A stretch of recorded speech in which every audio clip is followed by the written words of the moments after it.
Welcome to our podcast, The Screwtape Letters, Confronting Evil in Our Time. I'm Ian Faith. And I'm Galen, Balinski. In each episode, we will unpack one of C.S. Lewis's 31 letters and illuminate the nefarious schemes that the devil and his minions play in our world today.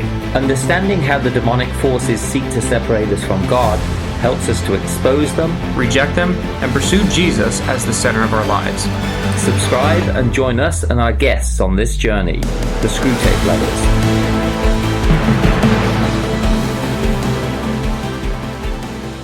My dear, my very dear Wormwood, my poppet, my honey bun, how mistakenly, now that all is lost, you come whimpering to ask me whether the terms of affection in which I address you meant nothing from the beginning. Far from it, rest assured. My love for you and your love for me are as alike as two peas. I have always desired you, as you, pitiful fool, desired me. The difference is that I am the stronger. I think they will give you to me now, or a bit of you. Love you? Why, yes, as dainty a morsel as ever I grew fat on. You have let a soul slip through your fingers. The howl of sharpened famine for that loss re-echoes at this moment through all the levels of the kingdom of noise down to the very throne itself. It makes me mad to think of it. How well I know what happened at the instant when they snatched him from you. There was a sudden clearing of his eyes, was there not, as he saw you for the first time and recognized the part you had had in him and knew that you had it no longer? Just think, and let it be the beginning of your agony, what he felt at that moment, as if a scab had fallen from an old sore, as if he had shuffled off for good and all a defiled, wet, clinging garment. By hell! It is misery enough to see them in their mortal days taking off dirtied and uncomfortable clothes and splashing in hot water and giving little grunts of pleasure, stretching their eased limbs. What then of this final stripping, this complete cleansing? The more one thinks about it, the worse it becomes. He got through so easily. No gradual misgivings, no doctor's sentence, no nursing home, no operating theatre, no false hopes of life, sheer instantaneous liberation. One moment it seemed to be our world. The scream of bombs, the fall of houses, the stink and taste of high explosive on the lips and in the lungs, the feet burning with weariness, the heart cold with horrors, the brain reeling, the legs aching. The next moment, this was all gone, gone like a bad dream, never again to be of any account. Defeated, outmanoeuvred fool. Did you mark how naturally, as if he'd been born for it, the earth-born vermin entered the new life? How all his doubts became, in the twinkling of an eye, ridiculous? I know what the creature was saying to itself. Yes, of course. It always was like this. All horrors have followed the same course, getting worse, and forcing you into a kind of bottleneck till at the very moment when you thought you must be crushed, behold, you were out of the narrows and all was suddenly well. The extraction hurt more, and then the tooth was out. The dream became a nightmare, and then you woke. You die, and then you are beyond death. How could I ever have doubted it? As he saw you, he also saw them! I know how it was. You reeled back, dizzy and blinded, more hurt by them than he had ever been by bombs. The degradation of it, that this thing of earth and slime could stand upright and converse with spirits before whom you, a spirit, could only cower.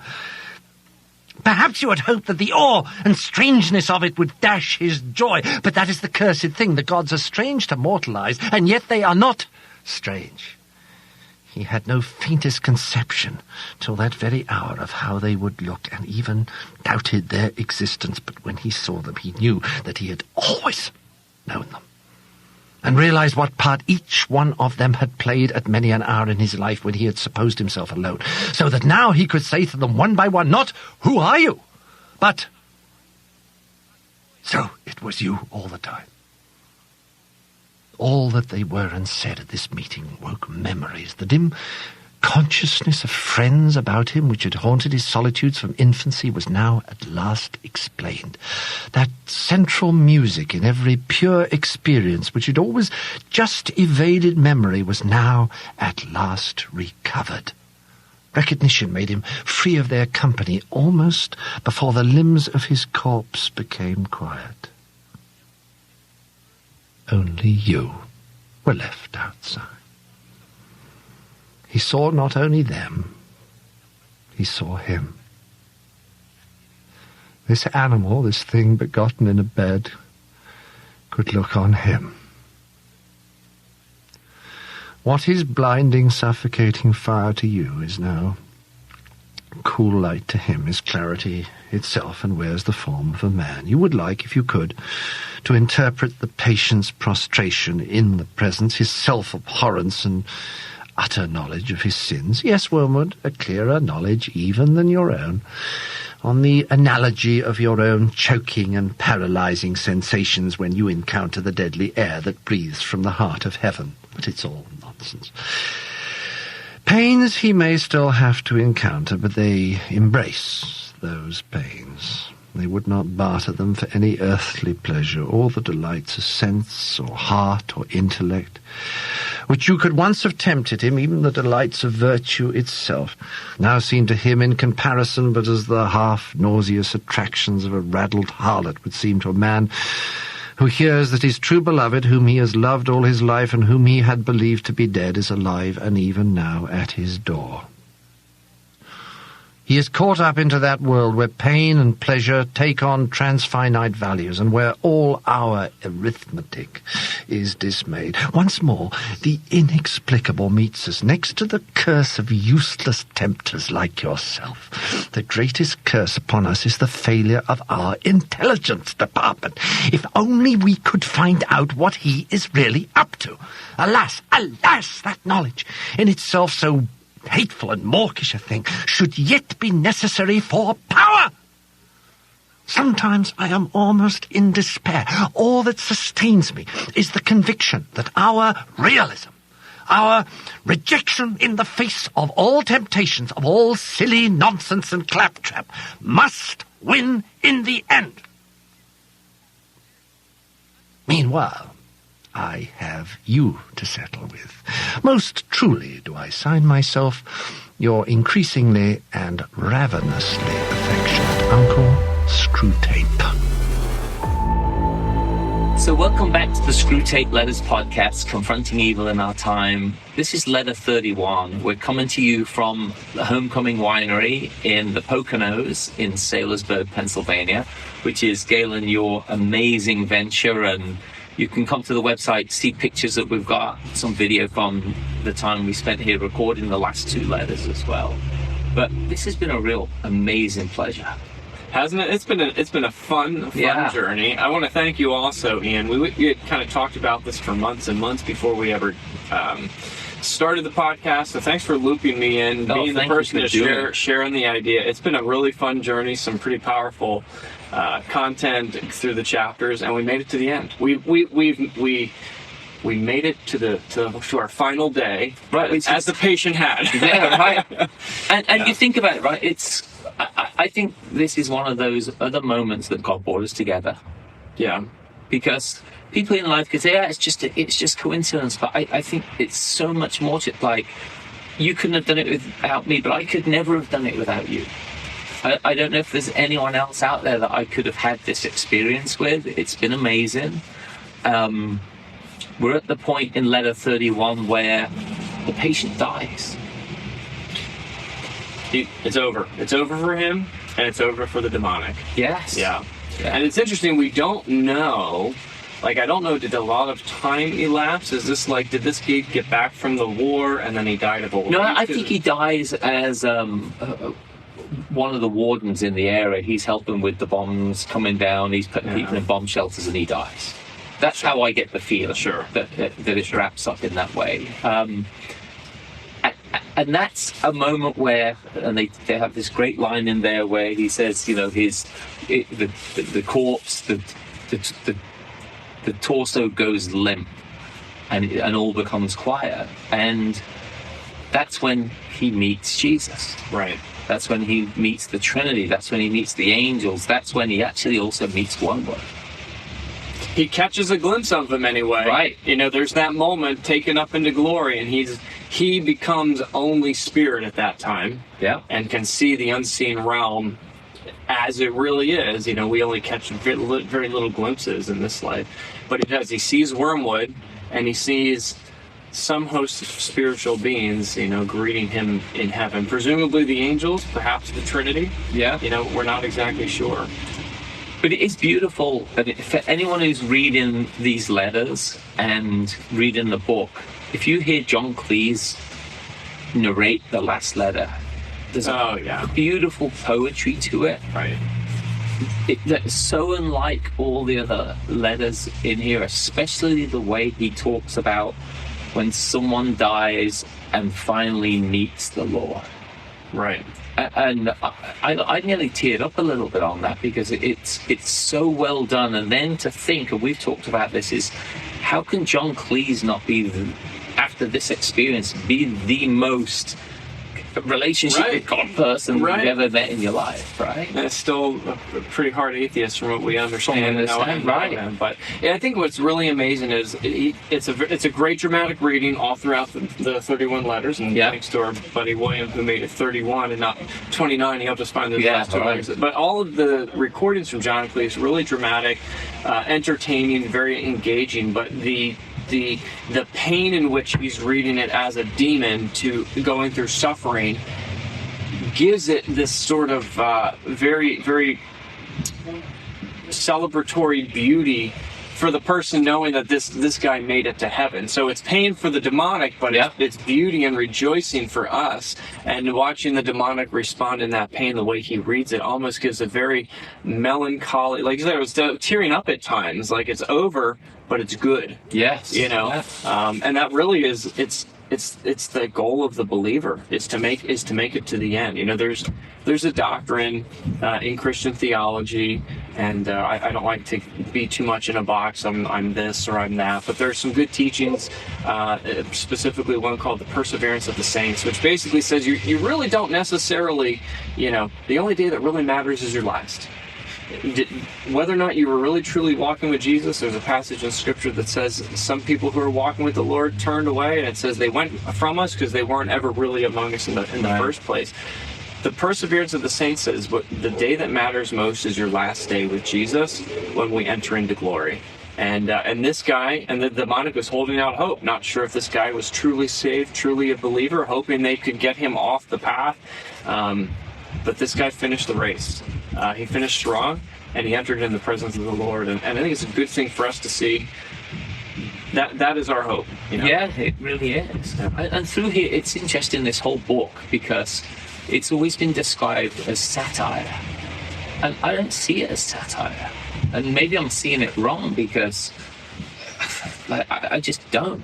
I think I've said this since the beginning, I think that this is divinely inspired. Mm-hmm. It's not scripture, but it is absolutely divinely inspired to wake us up to the attacks that are happening in our lives. And if we go through this people's life journey, and especially the patients where the law of undulation, anxiety being demonic, when you wake up to some of these realizations, it changes your outlook on life and actually gives you a more enjoyable life, and I hope actually protects you from the demonic forces which are trying to bring you to the grave to them, rather than to the grave to the Lord. And I think that's something that's really important within this, is to keep that in mind. So, you know, to see it as satire, I think, demeans it.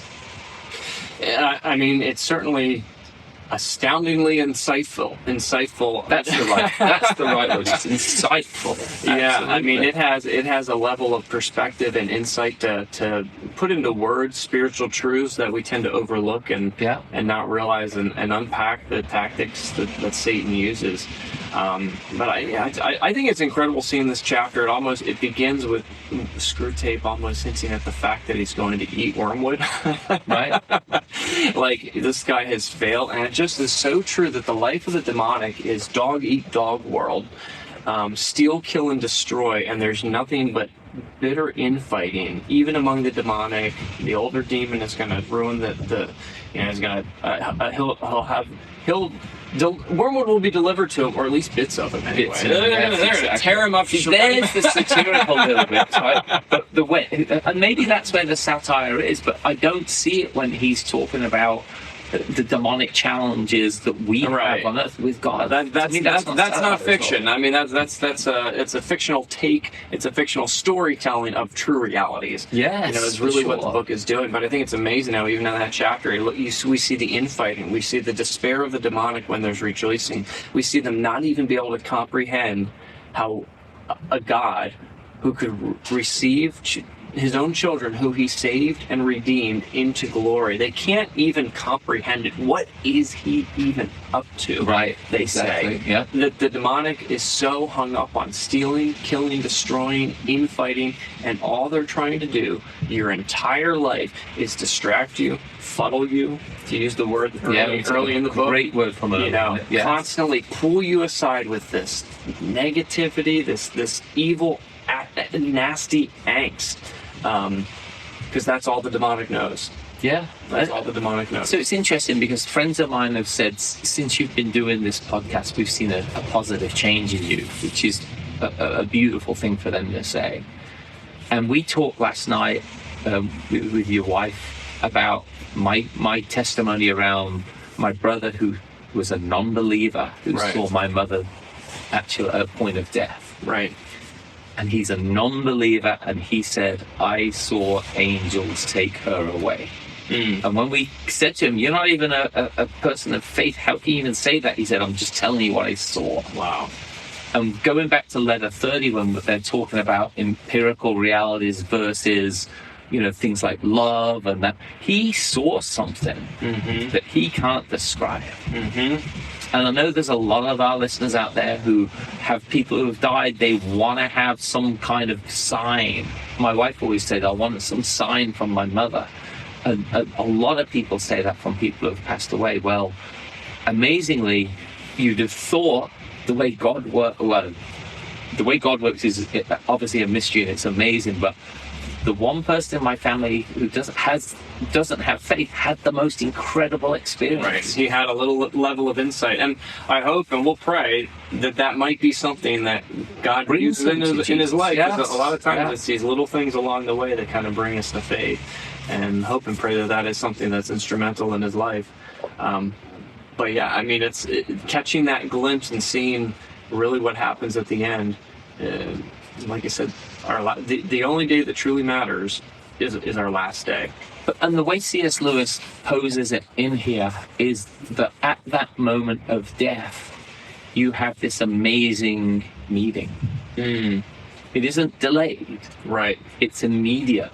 Right. And I think that was what really sort of was so warming, was that this life here on earth that God created us for is over. But now you immediately have that meeting and all becomes revealed. Right. And the way it all ties together, too, that he can say, it's really brilliant the way he just has Screwtape telling this perspective of what this man, understood and is experiencing as he entered into glory. But, during the times when I sort of couldn't understand, or I felt alone, or whatever it was, I see it. You were there talking about the angels, the God spirits who are working, the counterparts to the demonic, that he's seeing them and now seeing it all clicks. And he sees the Lord fully in glory. There's that passage, and Paul uses it to the Corinthians that talks about we can only see little glimpses, but one day we'll see fully clearly, And this man is seeing that and experiencing that. And there's a humbling beauty in kind of embracing that reality in a sense. Yeah. That this man has made it to the end. All of the difficult times that he's gone through, all the times of doubt, all the struggles that he's had, it all now pays off. Everything is restored for him. Everything is redeemed, and there is even a sense there's a welcoming in the air. Yeah, that's absolutely true. Right. Yeah. And it all clicks. All the struggle was worth it. All the pain was worth it. He sees the work of Jesus on the cross finish that work in him as he's now fully restored and redeemed in glory. And that is the hope of the believer, that there is a gathering in heaven, with the angelic host receiving us. I believe other departed saints who are there ahead of us. We're not going to get into eschatology, what happens when you die, and all how it all works out exactly. But we know to be absent in the body is to be present with the Lord. And actually, if I can share, not trying to pull the plug on the business, but it's actually one of the subtle meanings behind our business called the Homecoming Winery. There is a homecoming. We like to create a beautiful space for people to connect. This is our homecoming. It's our story. But really the thing that is the heartbeat of our family is to get as many people at that table. I believe there's going to be a marriage supper of the Lamb, and I want it filled with as many people. And as the demonic is trying to pull people out from ever getting to that table, it's our hope as Christians and as believers to get as many people finishing strong, coming to Jesus and finishing strong all the way to the end, to be part of that homecoming where Jesus wipes the tears away. The pain is no more, and it's nothing but experiencing the glory of the Lord forever. Yeah, no more shame, right? No more suffering, and no more of a lot of the things that we relate to here. And suffer through at times. Yeah, and suffer through. Right, are no more. Yeah, so I'd say the challenges for the listeners who have been with us through this journey is go back and start again. Because I think what we've learned is that we could read these letters so many times, and there's probably things we've left out. Oh, for sure. We could add so much more in. There's so many more real stories of experiences people have had akin to a specific topic within here. It's definitely a help. This book's a big help, and I hope the way we broke it down, and we've even been told this, is a big help for the people who are going through the different things in life that they're going through. Right. It strengthens people's faith. We don't do it. Jesus does it through his own word, but through these experiences. And that leads to a happier life. And I can only wish for more people to have that joy. Right. That's why we did this podcast. Yeah. I mean, as guys who are in ministry in one capacity or another, that is our end zone. For people to be walking with Jesus closer, and to be walking with Jesus closer all the way to the end, And my life's not over yet, so I'm not speaking to the finish line, but I know where I'm going, and I'm going to try to bring as many people with me and leave as much of an impact in other people's lives to be able to facilitate that as well. So this is letter 31. We're near the end. We've got a few more things to come. We're going to have a Christmas episode. And we're going to hopefully bring together Corey, William, and a few other people who've been involved in this with us to actually just round it all off. Yeah, which would be a great thing to do. So this is the end of the first time through the 31 letters, but it's not the end of the podcast. No, because we do have some Christmas content coming out, like you said, and we're even going to be casting some vision. There's a lot of things to talk about when we're talking about confronting evil in our time and unpacking the work of the demonic beyond just the 31 letters. So more to come from here. This is not going to be the end of the podcast. This is the end of this go-round. So stay tuned for updates. But it's been an honor and a privilege with our listeners, with you, Ian. Thanks a million for making it happen and inviting me in on it. I'm really, really excited to have been a part of it, and looking forward to see where we go next with it. So until next time, Screwtape Letters podcast, Confronting Evil in Our Time. I'm Ian Faith. I'm Galen Balinski. And we'll see you again, and have a Merry Christmas. Look back to the beginning, and hopefully this will be something that works well in your life to just get you a little bit closer to experiencing the beauty of the relationship with Jesus Christ you have through your church, through your friends, through your family, through all different types of ministry. Absolutely. Until next time.